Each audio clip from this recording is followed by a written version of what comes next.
Round 6, pick 211, Brett Veach shocked the world by drafting a defensive back. Now, this defensive back, Kamal Haden, out of Tennessee, he was himself a volunteer, is a player who looks good on film, but fell to the 6th round, I imagine due to, one, injury concerns, and we'll get into that a little bit later, but also testing. Those numbers, not good. So we'll get into that in the next portion of this video as well. But one thing that is strange is that the Kansas City Chiefs now have 7 cornerbacks, 4 defensive backs, and 5 safeties. And I pulled up the roster on my cellular phone so that I would not skip anyone. They are listed as such. Echo Boydo, cornerback. Nick Jones, cornerback. Kelvin Joseph, cornerback. Trent McDuffie, cornerback. Keith Taylor, cornerback. Jalen Watson, cornerback. Joshua Williams, cornerback. Dion Bush, defensive back. Chamari Connor, defensive back. Kamal Haden, defensive back. Jaden Hicks, defensive back. And the safeties are Brian Cook, Trey Dean, Tyree Gillespie, Najee Johnson, and Justin Reed. That is 16 total defensive backs listed by the Kansas City Chiefs. If all of them made the team, and fret not, they will not, the Kansas City Chiefs would be constituted 16 53rds defensive back. That would mean around 30% of their roster was defensive backs. Now, here's the interesting thing, and I don't think this is necessarily worth going over in the analysis portion of this video, so I'll get it out up front. What that means is the Kansas City Chiefs are going to have tradable assets, probably with Brett Veach's history of being able to draft defensive backs that can play NFL football, and quite frankly, signing defensive backs that can play NFL football. Mike Edwards, Justin Reed. It might be that the Kansas City Chiefs just keep drafting what it is they know they can evaluate and trading those pieces in the absence of other things, right? In the absence of players they know they like, drafting defensive backs that they know they can identify and just kind of shipping them around in the preseason for other promising young players, perhaps players that have yet to break out, but are playing at positions of need for the Kansas City Chiefs. It is an interesting type of strategy if that is in fact the case, and we knew the Kansas City Chiefs did need a cornerback because they had traded L'Jarius Sneed. Not really for a king's ransom, but they did it. They did it because kind of they had to, and they were going to get something out of L'Jarius Sneed anyway. And don't forget, it was widely assumed that the Kansas City Chiefs would be trading away that 3rd-round pick from next year's draft that they had acquired in that trade, but they did not. So there is extra firepower going into next year's draft as well. Now, one of the interesting things to me throughout this series, this is an entire playlist on the channel of the videos known as the 2024 Draft Picks playlist, but I will have the UDFAs in the same playlist. I will be doing these same types of videos for them. One of the interesting things to me in these videos, the composition of these videos, is that the images that I am using in the analysis and the who slide and the strengths and weaknesses slide, I am feeding prompts into an AI art generator, an AI image generator known as DALL-E from OpenAI, which is owned by Microsoft, and I have dished out the money to have a monthly subscription to because it's so interesting. But what I've usually been doing is using an image of the college mascot, or at least the animal that is the college mascot, in these videos. In a Chiefs jersey in the middle of Arrowhead Field. But this player, with all of these, maybe not, it's strange because he doesn't have that terrible of weaknesses as a player. He has some stuff that's not off the field stuff, but is not on the field stuff. The measurables are not good. The injuries, not good. So I thought that it would be fitting to use an underdog in a Kansas City Chiefs jersey in order to represent Kamal Haden in those generated images. But also because I'm not sure exactly what a volunteer would look like. So this video will have 3 sections after this, the intro, a who portion where we dive into who it is that Kamal Haden is, a strengths and weaknesses slide where we talk about those strengths and weaknesses, and finally an analysis on the player, how he fits into the Kansas City Chiefs, and what he would mean for the Kansas City Chiefs this season. So, who is Kamal Haden? Well, the cornerback stands 6'1", weighing 196 pounds. That height is a good number, 81st percentile. The weight, a decent number at 64th percentile. He has 30 and 7/8 inch arms, which is 37th percentile. Not the greatest number. Here's where this stuff takes a bit of a downturn. His 40... Now, here's the thing. I want to get into a little bit before this. No one was prepared for Kamal Haden to put up these testing numbers. Nobody. And with some injuries in his history, I think we have to wonder if maybe he was competing in his pro day through some injuries because he did not do the testing at the combine. That said, let's get into this part of it here. As much as I do not want to, his 40 was a 4.59, which is 17th percentile. His vertical leap of 34.5 inches, one of the highlights of his day at a 29th percentile. His 3-cone drill was 7.15, which is 14th percentile. His short shuttle of 4.31 is 18th percentile. And his broad jump of 122 inches is 50th percentile. I don't know why you participate in these drills if you know you're going to put up those numbers. So I think this performance almost must have surprised Haden as well. I mean, guys, those numbers are just abysmal, and I think you do better for yourself. You do yourself more justice by just not participating in the drills because on the field, the tape was good. In 2021, he had 17 tackles, an interception, and a pass breakup. In 2022, 51 tackles, 2 interceptions, and 3 pass breakups. In 2023, he had just 19 tackles, but 3 interceptions and 8 pass breakups. Now, that 8 pass breakups, I will note, changes depending on where you're getting the number. I saw 6, 7, or 8 PBUs depending on different sources for statistics.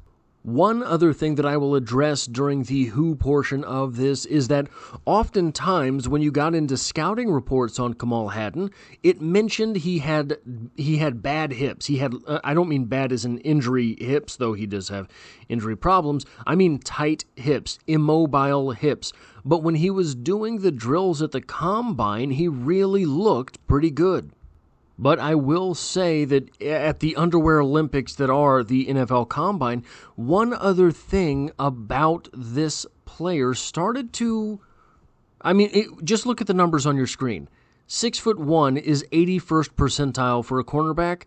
30 and 7/8 inch arms is 37th percentile for a cornerback. I was not sure exactly how to take in that information until you see him at the combine. This guy is 95% leg, which again, this player is, is it a Winston Churchill quote? Something about a riddle wrapped in an enigma inside of a mystery, something like that. This character here, man, being all legs and having very short arms is confusing as all get out when you get into the strengths of his game, and one of them is, look at that 8 PBUs in 2023. He has very active hands. Somehow they're just on the ends of short and stumpy little arms. And that's kind of what the entire experience of trying to figure out who Kamal Haden has been, for me, once you think you see something on film, you go to check it versus the numbers, and guys, it doesn't really check out. Now, the 40-yard dash, I will say that he was definitely not a cornerback who looked like he was running a 4.3 40, but never, ever during watching his tape did I think he was nearly a 4.6 guy. That said, when you do watch him play football, it seems as if those measurables alone are the reason that he was there in the 6th round at pick 211. And guys, a lot of times that's how you end up with a steal in the NFL draft. And maybe a few seasons from now, that is what we will end up saying about Kamal Haden.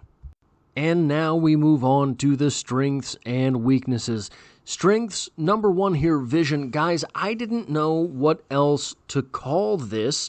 He has a very unique way of being there when he's supposed to be there. I don't know how else to say. Maybe it's good with angles. Maybe it's good with route recognition. I don't know, but he gets there when the ball gets there, and he's good at having his hands in the way. He is good. He sometimes seems to make better adjustments on the ball in the air than most of the wide receivers on film. You see those interceptions, and many of them don't even make sense. A couple of them, you watch them on film, and you think, well, why was he even standing there in order to catch the ball? I mean, he looked like he was catching a punt downfield. And then you go back and you try to frame by frame it, and he just made a very early adjustment on the ball as it was thrown, an adjustment that the wide receiver never bothered to make. And it's weird because in real time, what it looks like is he just made an interception because he was in terrible coverage. So I don't really know what to call that because it's not really play recognition. Play recognition would have him jumping the routes. This is recognition of where that ball is going to end up almost instantaneous from the time when it leaves the quarterback's hand. It's really a wild thing to watch. And at least through my experiences, very unconventional, which is almost exactly like number 2 there, his hands. I don't mean catching. I don't mean his ability to catch the football, especially if you watch him in those combine drills. He is not a natural and fluid catcher of the football. He likes to leave his feet in order to make the catch, even in routine drills where there's no wide receiver. But this is an interesting thing to really break down and examine. Now, normally, that is chalked up to a lack of athleticism. But here's the question I have. How often do plays really extend beyond the point of catch? Now, those 8 PBUs, by definition, that's the end of the play. He broke up that pass, the ball hit the ground, the play is over. But he is very good at getting the ball away from the wide receiver. He's very good at sticking his hand up at the last moment to the exact place where the ball will be, whether or not he is looking at the ball, which, again, at times will get you into trouble in the NFL. But he's very good at doing it in a clean way where he's not interfering with the player. He just gets his hands up there in order to swat the ball. He's also very good with his hands at punching the peanut. Again, this is one of those things where it's just so strange because he has short arms. And when you add up those first 2 strengths, they are things which are so unconventional that he might just be playing his own merry brand of football out there on the football field. And for some guys, that works. For guys who are unconventional, oftentimes that's the sort of thing that works. And frankly, sometimes those are the guys who are a biggest pain in the rear end to game plan against. I will use this comparison, not as a comparison, but more as a landmark. I never saw anyone ever run the football as beautifully as Priest Holmes did. The different angles, the different cuts, the one cut and he's gone. Don't get me wrong, Barry Sanders was chaos on the field, and it was beauty in its own right, the likes of which we have never seen before in the sport of football, and we will never see again in the sport of football. But Priest Holmes running the football was like a Leonardo da Vinci painting. Da Vinci used a technique called, maybe I'm going to get this wrong, sfumato, which meant that everything was kind of blended together. You couldn't tell where one thing ended and another thing started. And that's kind of how it was when Priest Holmes was running the ball, is that you never knew when he was running sideways versus forwards versus at different angles. It was a style unique to Priest Holmes, and that's why it worked. Now, number 3 here, the technique. What I list as a strength here is technique, and maybe I'm wrong, because I saw this as a criticism time and again for Kamal Haden, but I thought he had very strong techniques on the football field. I thought his back pedal looked good, for example. I thought his tackling form looked good.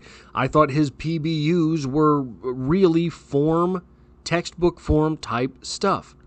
I even thought, look, there's times where you can make a big hit and times where you can't, times where you should try for the big hit and times where you shouldn't. And I thought, from what I saw on film, he even chose those moments the way that they would be coached.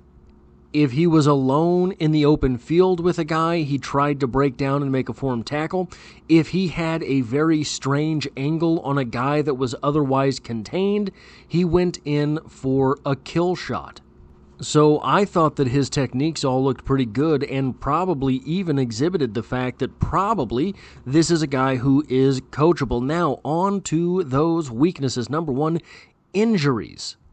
In 2021 at Tennessee, he played in just 7 games. In 2022, as a junior, he played in just 9 games.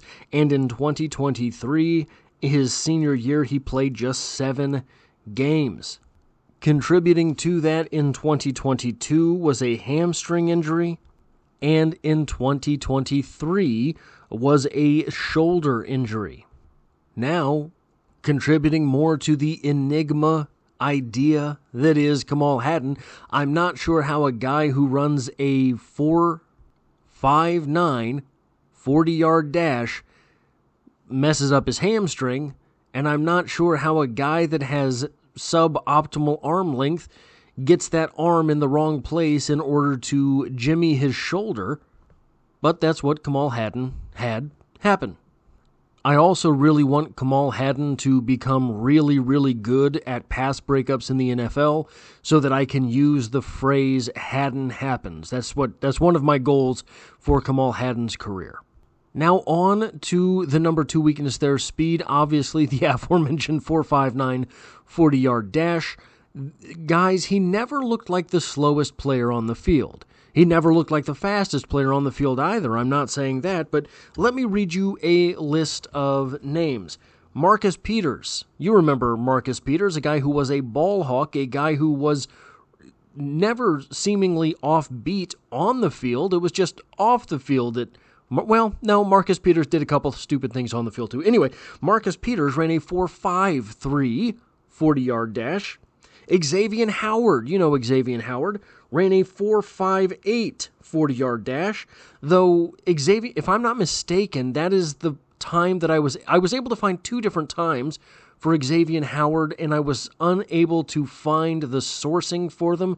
I remember the 4.58, I'm pretty sure happened at the Combine, but I think at his pro day, he ended up running in the 4.4s, which that is a huge leap in 40-yard dashes. Cam Chancellor, a 4.69 40-yard dash, and Joe Hayden, a 4.57 40-yard dash. Now, guys, those are just some of the names off the top of my head that I remembered having bad 40s and ended up doing stuff in the NFL. If you go through the rank and file of any of these teams' defensive backs list, a lot of these third and fourth corners are 4-5 type guys, 4-5-5, 4-5-9, 4-5-7 type guys.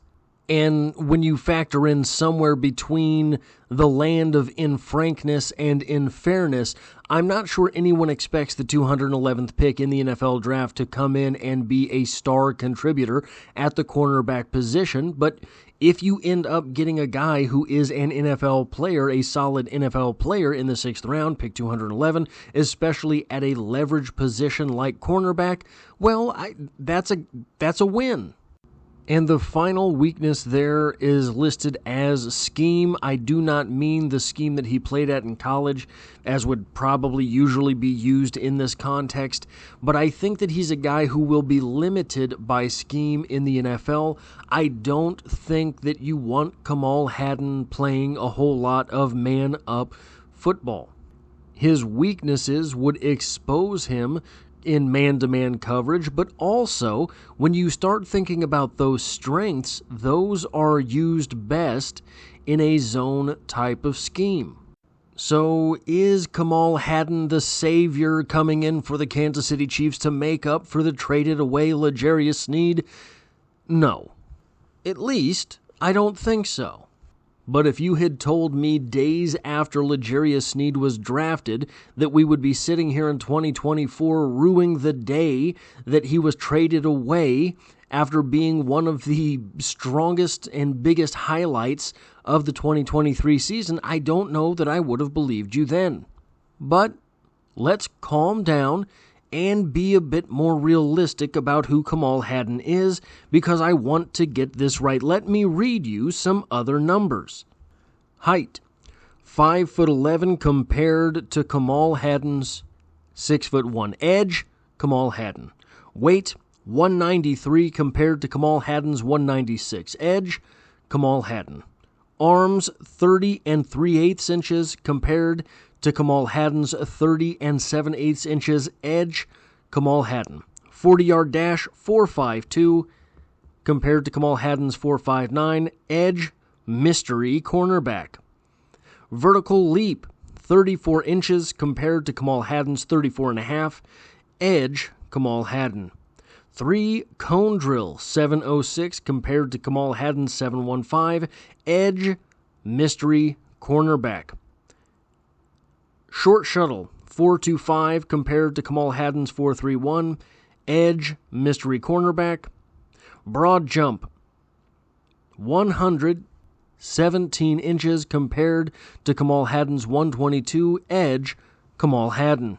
So our mystery corner is a little bit faster, but Kamal Haden is bigger and more explosive. That mystery corner turns out to be Rashad Fenton. Now, not the most promising of comparisons, I understand, but Rashad Fenton was drafted in 2019, round 6, pick 201, shockingly similar, and is still in the NFL today.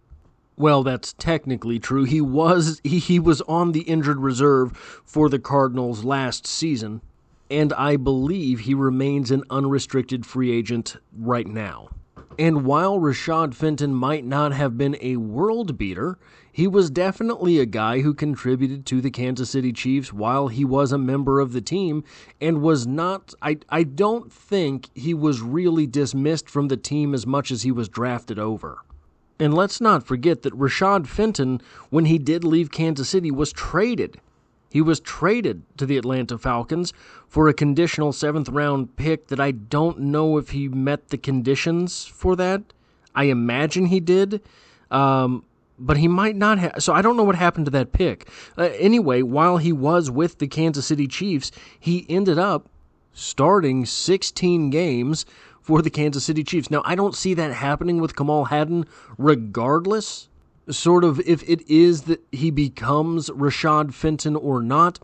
But the reason is because the Kansas City Chiefs have so much talent at the cornerback position now. Now, the next part of the analysis here, I think we have to go back to what we talked a little bit earlier in this video about the roster itself and how it's comprised of so many defensive backs. Now, look, I really liked Echo Boydo from last year's UDFA class, and There are a couple UDFA in this year's UDFA class that I think are extremely compelling as well. I don't know if Echo Boydo will make the practice squad this year because I think someone poaches him off of the waiver wire if the Kansas City Chiefs try to pass him through that in order to land him on the practice squad. We saw that happen with Khalef Halassi last year. Now, seeing as Echo Boydo played just 15 defensive snaps last year and 84 special team snaps, I think his future with the Kansas City Chiefs may be in question. Nick Jones did not play particularly meaningful football last year either. The rookie saw just 67 snaps and 111 special team snaps. Still, I believe they are obviously in better position to make this roster than Kelvin Joseph, Keith Traylor, Dion Bush, or Tyree Gillespie. But that said, I don't know how many defensive backs you really carry onto the roster. Last year, the Kansas City Chiefs opened the season with 5 cornerbacks and 4 safeties. Cornerbacks Trent McDuffie, L'Jarius Sneed, Jalen Watson, Joshua Williams, and Nick Jones were complemented by safeties Justin Reed, Brian Cook, Chamari Connor, and Mike Edwards. If the Kansas City Chiefs 2024 Week 1 roster carries that same composition, that means the Chiefs would be cutting 7 defensive backs, meaning that Tyree Gillespie, Kelvin Joseph, and Keith Taylor are less than half the work that has to be done, and that is not including the UDFA list for this year. Echo Boydo, who was on last year's roster eventually, was a UDFA from last season. So I would imagine that week 1 of this preseason is going to be an all-out show-out for this defensive back room as the Kansas City Chiefs try to figure out which player or players they can move and which ones they will have to cut. Personally, I would look for week 1 of the preseason to be a show for Echo Boydo. I think that they will try to put a spotlight on him because he does seem to me to be ready to play in the NFL, but they have a very low investment in him. He was acquired as a UDFA, ended up signing a futures reserves deal for this season. Anything that you get out of Echo Boydo is a positive. He was zero. This is basically what I consider zero investment. You did not have to spend a draft pick on him. You did not spend too much time developing him on your own roster. He was kind of just active for a couple games. Most of the time he was on the practice squad. If you are able to flip him for a 7th round pick, that becomes a 7th round pick manifested out of mana from the sky. Further, Dion Bush seemingly won't go away, but I do think that he adds a lot of special teams value that some other roster might deem necessary heading into a year with a very brand new kickoff format.